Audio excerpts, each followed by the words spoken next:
जय श्री कृष्ण मित्रों। जैसा कि आप जानते ही हैं, कल चुनाव परिणाम आ चुके हैं और अब तक सभी परिणाम घोषित हो चुके हैं।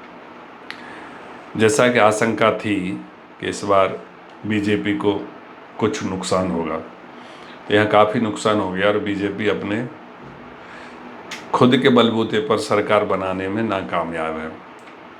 लेकिन ईश्वर की कृपा से एनडीए को पूर्ण बहुमत मिल गया, जिसके कारण बीजेपी फिर से सरकार अपने सहयोगी दलों के साथ मिलकर बना सकती है।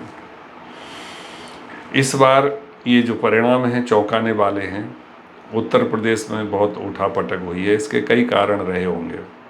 ज्योतिष के हिसाब से देखा जाए तो मैंने जो 2 वीडियो पहले बनाए थे उनके अनुसार ही और अनुरूप ही परिणाम आए हैं। प्रश्न कुंडली में यह आया था कि रिजल्ट 50-50% जैसे रहेंगे, जिसमें भारतीय जनता पार्टी को पिछले चुनावों से नुकसान होगा, तो उनको काफ़ी भारी नुकसान होगा, और कांग्रेस को थोड़ा फ़ायदा होगा, तो उनको फ़ायदा हुआ है काफ़ी। परंतु ये चुनाव किस बात का निर्देश कर रहे हैं, संकेत कर रहे हैं? मुझे ये लग रहा है कि ये चुनाव जिस तरह से जनता ने दिया है, इसमें जनता ने अपना जो मत है दोनों को दिया है, एनडीए को और इंडिया को। तो जिन्होंने इंडिया में विश्वास जताया वो इंडिया को दिया, और जिन्होंने एनडीए में विश्वास उन्होंने एनडीए को दिया। तो ये तो जनता जनार्दन की बात है। आप सोच रहे होंगे कि मैं ज्योतिषी हो करके और ये चुनाव के परिणामों का विश्लेषण क्यों कर रहा हूँ। मैं भी भारत का एक नागरिक हूँ, आप सभी भारत के नागरिक हैं। जो अपने देश से प्रेम करता है उसे देश की उन्नति के बारे में अवश्य सोचना चाहिए। और हम केवल ज्योतिषी नहीं, क्योंकि मैंने भारतीय वायुसेना में 36 वर्ष सेवा दी है, तो रिटायरमेंट होने के बाद मेरा भी ये कर्तव्य बनता है कि मैं अब देश में जो चल रहा है उसके बारे में जानकारी रखूं, और जो मेरे विचार हैं मैं आप लोगों के साथ साझा करूं। बहुत लंबे समय के बाद एक सरकार ऐसी देखी थी जिसने भारत की छवि को काफ़ी ऊंचा उठाया। आप सब जानते हैं कि भारत की विदेश नीति सन 2014 के बाद काफ़ी सुर्खियों में रही है और एक स्पष्ट विदेश नीति की भांति काम किया, जिसके कारण से विदेशों में भारत को ख्याति मिली। अब यूँ तो बहुत सारे पत्रकार जो इस सरकार के खिलाफ से हमेशा बोलते रहे हैं, उनके मैं क्या नाम गिनाऊँ, आप सब जानते हैं। वो किसी मेन मीडिया पर तो नहीं रहे, लेकिन अपना अपना मीडिया चैनल खोल करके वो बैठ गए और कंटिन्यूस लगातार उल्टा पुल्टा सीधा जो कुछ भी बोलते रहते हैं। लेकिन उसके बारे में हमारा टिप्पणी करने की कोई ज़रूरत नहीं है।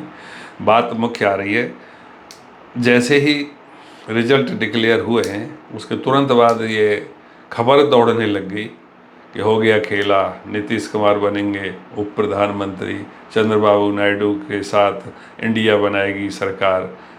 क्या क्या मतलब कितना जल्दी ये पत्रकार और ये चैनल वाले अपने तुच्छ स्वार्थ के लिए, थोड़े से फ़ायदे के लिए कितनी गलत खबरों का प्रचार कर देते हैं।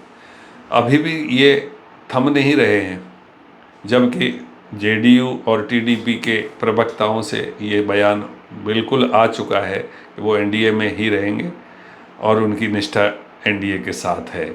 उसके बाद भी ये अपनी बातों से बाज नहीं आ रहे।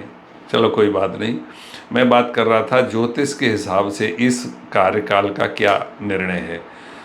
ये जो तीसरा जो कार्यकाल एनडीए का है, ये नरेंद्र मोदी प्रधानमंत्री के नेतृत्व में होगा। तो इसमें नरेंद्र मोदी जी के लिए बहुत चुनौती भरी ये कार्यकाल दिखाई दे रहा है। जैसा कि मैंने अपने वीडियो में भी कहा था कि इस संवत्सर मतलब सन 2024 और 25, जब तक शनि अपनी राशि नहीं बदल रहे हैं तब तक ये सरकार स्थिर दिख रही थी।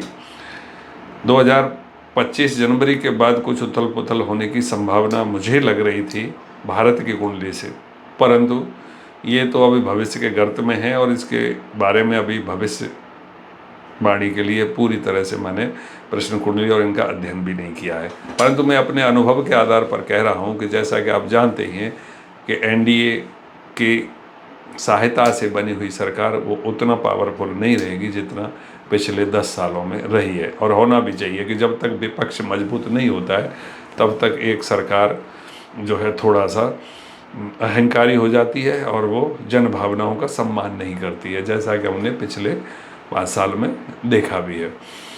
तो मजबूत विपक्ष का होना बहुत ज़रूरी है, तभी जनमानस के लिए ये लोकतंत्र सुदृढ़ होता है। परंतु एक बात मुझे अभी भी अच्छी नहीं लग रही है कि जैसे दल बदल कानून आया तो उसमें 2/3 के साथ दल बदल किया जा सकता है, और उससे कम कोई दल बदल करता है तो उसकी सदस्यता रद्द होने का कानून है। परंतु एक कानून और लाने की तुरंत आवश्यकता है, या सुप्रीम कोर्ट के द्वारा एक निर्देशन जरूर आना चाहिए कि जो प्री पोल अलायंस जिसके साथ होता है, जो भी घटक दल एक साथ मिलकर के जब चुनाव लड़ते हैं, अगर चुनाव के परिणाम आने के बाद अगर वो किसी दूसरे पाले में जाते हैं तो ये भी दल बदल जैसा कानून के अंदर एक कड़ा प्रावधान होना चाहिए। क्यों कि मतदाताओं के साथ वो धोखा है, जैसे पिछली बार शिवसेना ने किया, लड़ाई मतलब चुनाव लड़े भारतीय जनता पार्टी के सहयोग से, और उसके बाद वो अलग हो गई और एनसीपी से मिलकर के सरकार बनाई, जिसका परिणाम बाद में क्या हुआ वो सब आप जानते हैं। उसमें क्या है गलत है क्या सही है वो सब तुम डाल तो मैं पात पात वाली स्थिति महाराष्ट्र में हुई, जिसमें कभी उनका पलड़ा भारी कभी इनका पलड़ा भारी, फिर अगेन अब महाराष्ट्र में उन लोगों ने सीटें जीती हैं। तो ऐसी स्थिति में ऐसा ही होता है जहां न्याय को एक तरफ रख दिया जाता है, अपने नैतिक कर्तव्यों को भुला दिया जाता है कि हमने किसके साथ अलायंसेस किया था और हम किसके साथ अब कुछ तुच्छ स्वार्थों के लिए पाला बदल रहे हैं। तो ये स्थिति बड़ी खतरनाक है लोकतंत्र के लिए। इसी वजह से ये स्पष्ट दिखाई दे रहा है कि जो संभ्रांत नागरिक हैं, इंदौर की सीट पर 2 लाख से ज़्यादा नोटा के वोट पड़े हैं, जबकि इंदौर पर जो हारने वाला कैंडिडेट है उसको केवल 50,000 के करीब वोट मिले हैं, जबकि नोटा में 2 लाख से ऊपर के वोट मिले हैं। तो ये स्पष्ट दिखाई देता है कि लोगों को किसी भी नेता में दिलचस्पी नहीं दिखाई दे रही है, और ये जो नेताओं का चरित्र का जो स्तर है वो लगातार गिरता जा रहा है, और यही कारण है कि भारत का विश्व में विकसित होने में ये सबसे बड़े रोड़ा ये नेता लोग लगे हुए हैं। मैं अभी पिछले दिनों यूएई घूमने गया था। यूएई एक छोटा सा देश, इतना विकसित, इतना डिसिप्लिन और इतनी स्थिति, पुलिस व्यवस्था, सब कुछ इतना कानून के साथ चलता है कि आनंद आता है वहाँ पर कि ऐसे विकसित अपना भारत कब होगा। लेकिन यहाँ आते ही ऐसा लगता है कि अगर ये नेता ऐसे ही करप्टेड और दोगले चरित्र वाले रहे तो भारत देश उन्नति करने में बहुत बहुत पीछे रहेगा। चाइना जैसा देश हमारे साथ ही आज़ादी प्राप्त करके बहुत आगे बढ़ गया, जबकि भारत अभी भी पूर्ण विकसित होने के लिए संघर्ष कर रहा है।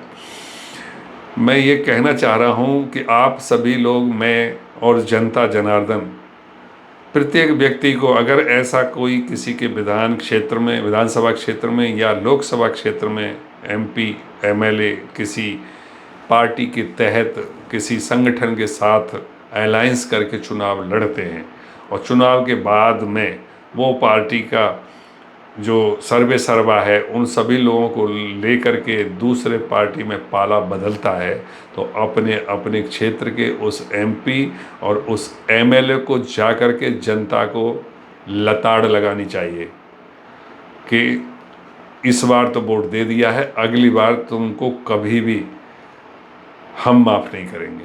ऐसा व्यक्तियों को जागरूक होना चाहिए, क्योंकि हमने मत दिया है किसी अलायंस के लिए, ना कि तुम इंडिविजुअल के लिए, और उस अलायंस को आप पोल होने के तुरंत बाद तोड़ रहे हो, तो इससे बड़ा अपराध और क्या हो सकता है।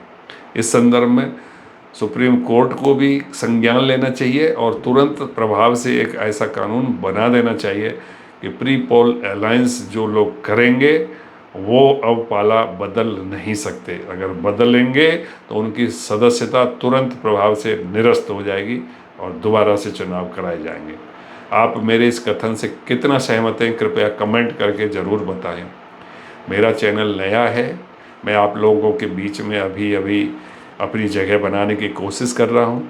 आप लोगों का प्यार बिल्कुल मिल रहा है और ऐसा ही प्यार आप लोग मेरे साथ बनाए अवश्य रखें और अपना इस चैनल को अपना समझ करके कृपया सब्सक्राइब ज़रूर कर दें। अपने मित्रों, अपने रिश्तेदारों और अपने साथियों को इसको शेयर भी करें और उनसे भी सब्सक्राइब कराएं। तो मैं और भी बहुत सारे अच्छे अच्छे वीडियो इस संदर्भ में लेकर के आपके लिए आऊँगा और हम आपस में कभी लाइव होकर के इंटरेक्ट भी करेंगे। तो ये जो मेरा विश्लेषण इस चुनाव परिणामों के बारे में जो मैं कह रहा हूँ, आगे कहते हुए मैं कह रहा हूँ कि अभी ये जो शपथ ग्रहण का समारोह होने वाला है, इस संदर्भ में मोदी जी को विशेष सतर्क रहना चाहिए और जल्दी से शपथ ग्रहण समारोह का एक उच्च योग्य ज्योतिषी से एक सर्वसुलभ और सुंदर मुहूर्त देख करके उस मुहूर्त के अंदर शपथ ग्रहण करनी चाहिए, जिससे कि यह सरकार पूरा 5 वर्ष पूरी तरह से मजबूती के साथ चल सके। जैसा कि राम मंदिर के प्राण प्रतिष्ठा के समय और या राम मंदिर की शिलान्यास के समय कई आचार्यों ने इनके मुहूर्तों का विरोध किया था और बताया था कि ये मुहूर्त सही समय में नहीं हुए हैं। जहाँ तक मैंने भी देखा तो मेरे अनुसार भी ये मुहूर्त ठीक नहीं थे। तो उसका भी एक कारण हो सकता है कि इतना नुकसान बीजेपी को उठाना पड़ा। स्वयं अयोध्या की सीट भी छिन गई। जिस अयोध्या में प्रधानमंत्री नरेंद्र मोदी जी और बीजेपी के वर्तमान सरकार द्वारा इतना विकास किया गया कि उस अयोध्या की काया ही पलट दी गई और उस अयोध्या के मतदाताओं ने पता नहीं क्या सोच करके यह निर्णय लिया कि बीजेपी को हरा दिया वहाँ पर। ये उनकी सोच है, लेकिन इसका खामियाजा तो ज़रूर भुगते हैं। कुछ मेरे साथी ज्योतिषी अन्य चैनलों पर तो इसको श्री राम भगवान का प्रकोप बता रहे हैं। वो ये कह रहे कि हनुमान जी की मूर्ति वहाँ पर लाल पत्थर से लगाई थी, वो खंडित भी हो गई, इस वजह से उनका श्राप मोदी जी को लगा है। अरे मेरे भाई, इतना तो मैं भी कह सकता हूँ कि भगवान कभी किसी को श्राप नहीं देते हैं। हमारे इसी देश के अंदर कितने दुष्कर्म करने वाले व्यक्तियों को भगवान हवा पानी सब कुछ दे रहे हैं, क्या उनको श्राप दिया? अगर ऐसा होता तो भगवान तुरंत दुष्कर्म करने वाले, झूठ बोलने वाले, गलत काम करने वालों को तुरंत वहीं की वहीं उसकी सांस बंद कर देते, बोला तुम्हारी ज़रूरत नहीं है, जाओ। तो ये ऐसा नहीं है। भगवान हमेशा सभी पर समान रूप से दया करते हैं, इसी उनको सर्वशक्तिमान, निराकार, सर्वशक्तिमान, अविनाशी और ऐसे ऐसे विशेषणों से युक्त किया गया कि जिन विशेषणों से कोई और दूसरी युक्ति को नहीं किया जा सकता। हमारे मोदी जी ने भी अविनाशी शब्द यूज करके उन ईश्वर का थोड़ा तो अपमान किया है, क्योंकि कोई भी व्यक्ति अविनाशी नहीं हो सकता। ये इनको ध्यान रखना चाहिए। मोदी जी ने कल का जो भाषण चुनाव परिणामों के बाद दिया वो बहुत लंबा दिया। मेरा मानना है कि इतना लंबा भाषण इतनी नुकसान होने के बाद नहीं देना चाहिए था। केवल धन्यवाद दे करके और यह कहना चाहिए कि आपका प्यार जो भी मुझे अब मिला है इस पर फिर से मैं सफल होने की कोशिश करूंगा और जो जो कमियां रह गई हैं उनको मैं सुधारने की कोशिश करूंगा। अगर इतना वो बोलते तो शायद ज़्यादा अच्छा रहता, क्योंकि इतना लंबा भाषण फिर से लोगों को अच्छा नहीं लगता है, जिसके कारण से उनकी लोकप्रियता में कमी होने के कारण ये जो परिणाम हमको देखने में आए। परंतु फिर भी चलो, ईश्वर है, ईश्वर सबको सद्बुद्धि दे, हमें भी आपको भी, और हमारे भारतवर्ष को महान बनाने में ईश्वर हमेशा सदैव तत्पर रहेगा। जैसा कि मैंने भारतवर्ष की कुंडली के विश्लेषण के समय कहा था कि भारतवर्ष की कुंडली स्थिर लग्न में है और उसके जो योग कारक ग्रह हैं वो शनि महाराज हैं, जो कि भारत कुंडली के 10वें भाव में बैठे हुए हैं। तो ये भारतवर्ष निरंतर उन्नति करता रहेगा, क्योंकि शनि एक मंद ग्रह है, सबसे मंद चाल वाला ग्रह है, जो 30 साल में एक भ्रमण पूरा करता है 12 राशियों का। तो इसी हिसाब से भारत की उन्नति भी उतना ही धीरे धीरे हो रही है, लेकिन होगी ज़रूर, और भारत सिरमौर ज़रूर बनेगा पूरे विश्व के ऊपर। विश्व गुरु के ऊपर में, जैसे पहले वैदिक काल पीरियड से पहले चंद्रगुप्त विक्रमादित्य के समय में भारत सिरमौर था, वो फिर से ज़रूर बनेगा। जय श्री कृष्ण। कृपया वीडियो को लाइक और सब्सक्राइब ज़रूर कर दें, ऐसी मेरी प्रार्थना है। जय श्री कृष्ण।